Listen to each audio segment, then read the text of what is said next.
Una dictadura perfecta tendría la apariencia de una democracia, pero sería básicamente una prisión sin muros en la que los presos ni siquiera soñarían con escapar.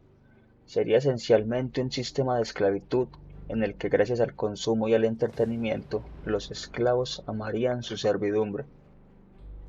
Un mundo feliz, 1932. Casi un siglo después de que Aldous Huxley pronunciara estas palabras, sus predicciones se han vuelto mucho más complejas de lo que alguna vez se pudo pensar. Hoy en día, el control mental de las masas está siendo gestionado por tres principales poderes: el Estado, las grandes tecnológicas y los medios de comunicación. Estos tres poderes se dividen en la minuciosa tarea de manipular a las masas hasta llegar a un punto en el que ellas ni siquiera se dan cuenta.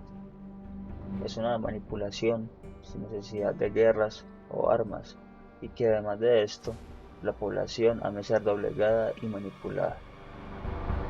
Esto es igual a una guerra en la que se gana sin disparar ni una sola bala y sin invadir territorios, ya que la invasión de las mentes ya fue realizada mediante las nuevas armas, la distorsión de la información y la manipulación de la percepción. Mr. Zuckerberg, would you be comfortable sharing with us the name of the hotel you stayed in last night? Um, no. If you've messaged anybody this week, would you share with us the names of the people you've messaged? Senator, no, I would probably not choose to do that publicly here. I think that may be what this is all about.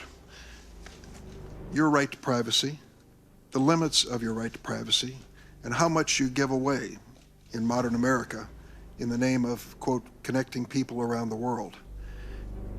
Question basically of what information Facebook's collecting, who they're sending it to, and whether they ever asked me in advance my permission to do that. Is that a fair thing for a user of Facebook to expect? Yes, Senator, I think everyone should have control over how their information is used. And as we've talked about in some of the other questions, I think that is laid out in some of the documents, but more importantly, you want to give people control in the product itself. So the most important way that this happens across our services is that every day people come to our services to choose to share photos or send messages, and every single time they choose to share something, they have a control right there about who they want to share it with.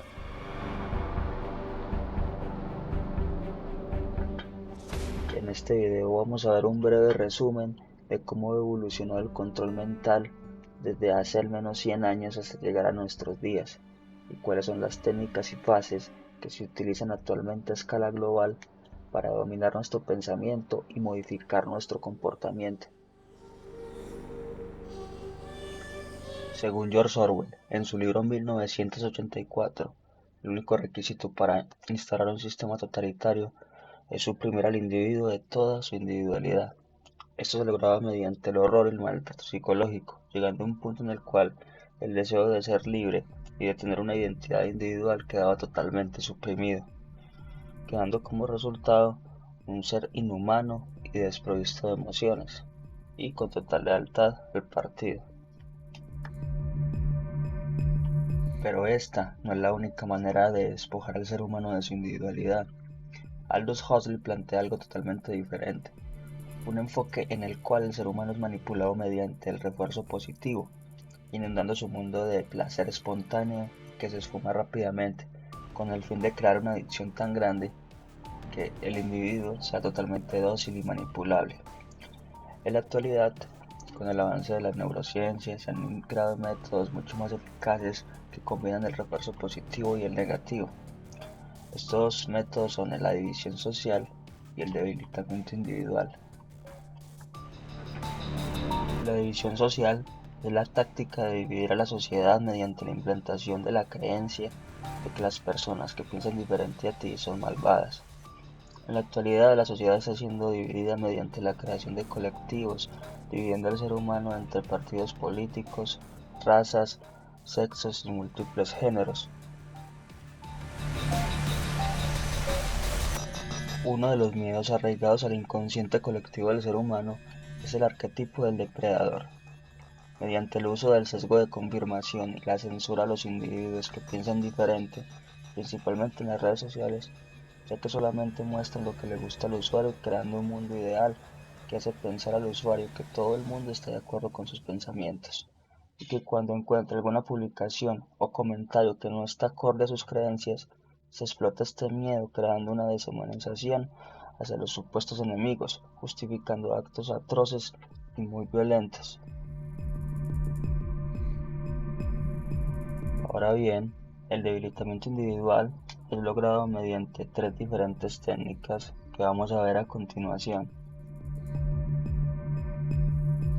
¿Has notado que cuando los gobiernos tratan de persuadir o implantar una idea en la sociedad, siempre lo hacen usando un tono que parece que le estuvieran hablando a estúpidos? Esto se debe a la infantilización, una táctica de manipulación en la cual se da mucha fuerza a la emoción dejando a un lado el sentido crítico. Los individuos más débiles son los que dependen del Estado para obtener los elementos más básicos, como es el caso de la alimentación, la electricidad, el agua. Esto hace que los individuos acepten cualquier imposición, por más dura que sea, lo que lleva al estatismo y a la pérdida de libertad. Hay que recordar que la verdadera libertad está en reconocer que el único responsable de la vida eres tú mismo. Hoy en día los seres humanos no tienen que preocuparse por cazar su alimento o por sobrevivir a depredadores. La sociedad actual se ha acostumbrado a vivir en la época con más abundancia y comodidad de la historia. Esto ha generado que nos hayamos olvidado de muchos valores que nuestros antepasados tenían, como el trabajo duro, el valor de la familia y valorar lo que se nos ha dado cada día. En este estado de comodidad se genera una falta de sentido a la vida, dándole la oportunidad a las grandes corporaciones de aprovecharse de esto, dando grandes dosis de placer en muy poco tiempo, causando un estado de adicción total y un adoctrinamiento enfermizo hacia los generadores de este placer. Al ver este video, tal vez pienses que hemos entrado en uno de los momentos más oscuros de la historia de la humanidad, y tal vez sea cierto. La libertad cada vez se pierde más debido a múltiples políticas y corporaciones que se aprovechan de esto. Pero la libertad no ha muerto todavía, se está agonizando y el ser humano, si no se vuelve consciente de esto, lo perderá para siempre. Tal vez te preguntes qué puedes hacer, y la respuesta a esta pregunta la tienes en tu interior, pero ¿tendrás el valor de hacerlo?